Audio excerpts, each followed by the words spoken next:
move on to the ahadith where the Prophet ﷺ talks about the fitan, the times of trials and tribulations, and connecting that land to Al-Aqsa, connecting that land to the end of times. An authentic hadith from Abu Darda radiallahu ta'ala anhu, that's narrated by Ahmad and Abu Dawood, the Prophet ﷺ said, إن فسطاط المسلمين يوم الملحمة بالغوطة إلى جانب مدينة يقال لها دمشق من خير مدائن الشام. The Prophet ﷺ said that the encampment of the Muslims on the day of the great battle will be in Al-Ghulta.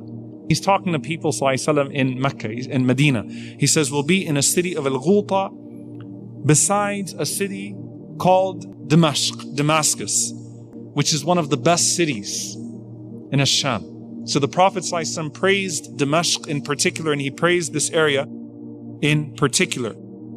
And he said, sallallahu alayhi wa sallam, إِذَا وَقَعَتِ الْمَلَاحِمُ, when the great battles occur, in a hadith from Abu Hurairah radiallahu ta'ala anhu, قَالَ بَعَثَ اللَّهُ مِن دِمَشْقٍ بَعْثًا مِنَ الْمَوَالِي أَكْرَمَ الْعَرَبِ فَرَسًا. He said, sallallahu alayhi wa sallam, when the great battles occur, Allah will send forth from Damascus a group of mawali, who are the most honored of the Arabs in their war and in their weaponry. And he said, sallallahu alayhi wa sallam, وَأَجْوَدَهُمْ سِلَاحًا يُؤَيِّدُ اللَّهُ بِهِمُ الدِّينَ. So they have the greatest skill, most noble in war, the greatest skill with their weaponry, and Allah Azza wa Jal would support the religion through them. An authentic hadith in Al-Hakim as well.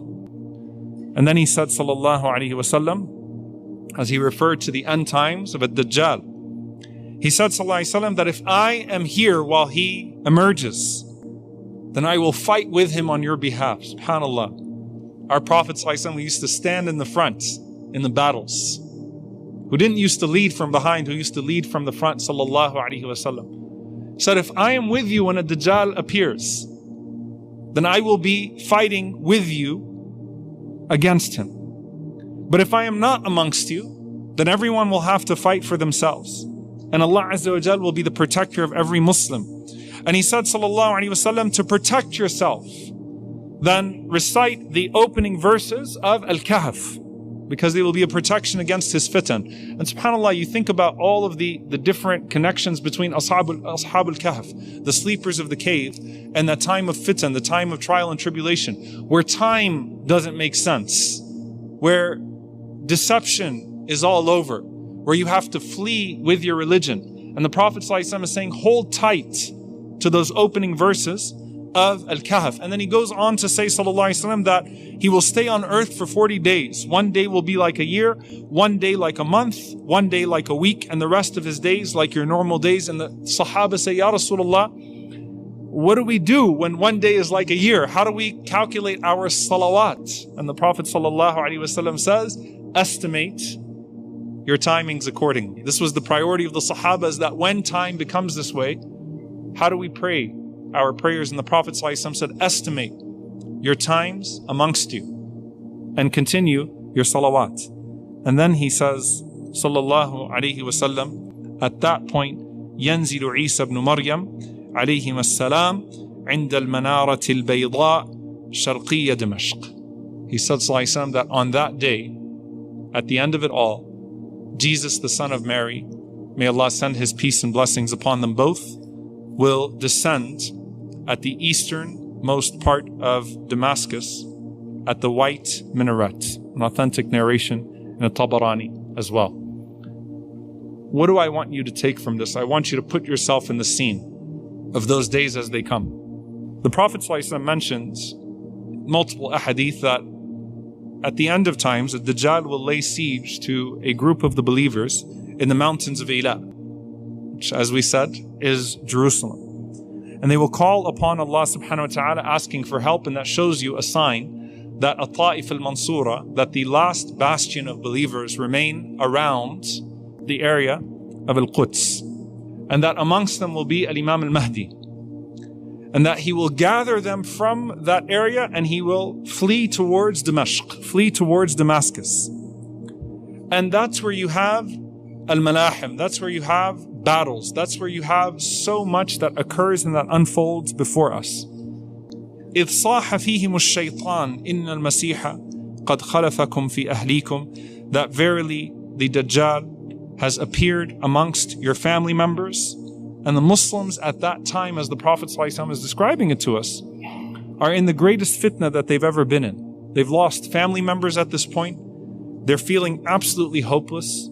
They've been run from their homes, and they are gathering and encamped within this masjid that you've been seeing, subhanAllah, on your screen, where the white minaret is. And at that point, Fajr time comes, as they're besieged in that masjid. And the Mahdi, who is a descendant of the Prophet ﷺ, is about to lead them in salah. So they make the adhan, they line up, the iqamah is made, and then it happens. That white minaret that you see today, the Prophet ﷺ mentions to us that Isa alayhi salam comes descending in that exact place. And he has 2 yellow dyed garments. And so think of like a cream-like thawb of beautiful garments. And his hands are on the shoulders of 2 angels as he's descending from the heavens. And some of the scholars mention Jibreel wa Mikael in their sharh of this. And some of the scholars say that he would say at that point again, as he said in the courtyard of Al-Aqsa, Inni Abdullah, I am nothing but a mere servant of Allah. His hair is just at his earlobes. It dangles and it's wet, as it was even on the day of Al-Isra al-Mi'raj. And that is a sign of his anointment, as if the Prophet ﷺ mentioned, as if he just got out of the bath. And as he's descending in this beautiful way, I want you to imagine the believers praying, about to pray Fajr in that masjid, and looking at him descend, and the awe of knowing that this prophecy just came true. فَإِذَا رَأَيْتُمُوهُ فَاعْرِفُوهُ. The Prophet ﷺ said, so when you see him, know him. So you're about to pray Fajr, suddenly you're looking around, there's amazement. The Prophet ﷺ said, كَيْفَ أَنْتُمْ إِذْ نَزَلَ فِيكُمْ ابْنُ مَرْيَمْ وَإِمَامُكُمْ مِنْكُمْ. How will it be when Isa alayhi salam descends amongst you and your imam is from you? Isa alayhi salam enters amongst those believers in that masjid. Everyone's looking at him. Everyone knows exactly who he is. The Mahdi, who is a muslih, who's a reviver from this ummah, knows exactly who he is. And you're speechless, because you don't know what to make of the gravity of the moment that you are in. Al-Mahdi says to him, Ya Ruh Allah, taqaddam, salli lana. O Spirit who's been sent by Allah subhanahu wa ta'ala, Spirit of Allah, go forth and lead us in salah. And Isa alayhi salam says, taqaddam ant, fasalli. فَإِنَّهَا لَكَ أُقِيمَتْ. No, you go forth and you lead us in prayer, because it was called for you. The prayer was established for you. Imagine being the guy praying next to Isa alayhi salam in the jama'ah, and the Prophet ﷺ said, and how will it be when Isa alayhi salam says Allahu Akbar and prays amongst the Muslims behind a descendant of Muhammad sallallahu alayhi wasallam? Is it a sign that the Mahdi is greater than Isa? No, because the Prophet ﷺ prayed behind Abdurrahman ibn Auf, prayed behind Abu Bakr as-Siddiq radiyallahu ta'ala anhu. But a sign of honor, of following in the way of the Prophet ﷺ as a reviver of this deen in particular. And the Muslims pray amongst them. And he stands up after Salah in that place and he addresses the people and he says, Iftahul Bab, open the doors. And they open the door and Dajjal is standing there with his 70,000 followers.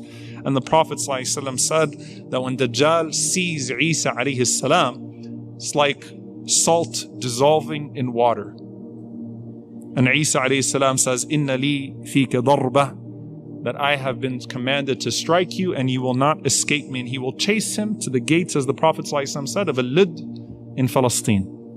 And he will strike him and he will show the blood on the sword to show that Dajjal was a liar, was a kadhab, that he claimed divinity and he was mere mortal, a devilish mortal indeed. SubhanAllah, to shake the idea of the invincibility of Dajjal, this man that convinces people that he is a God, that he is an invincible God that cannot be touched, And Isa alayhi salam shows the blood on his sword.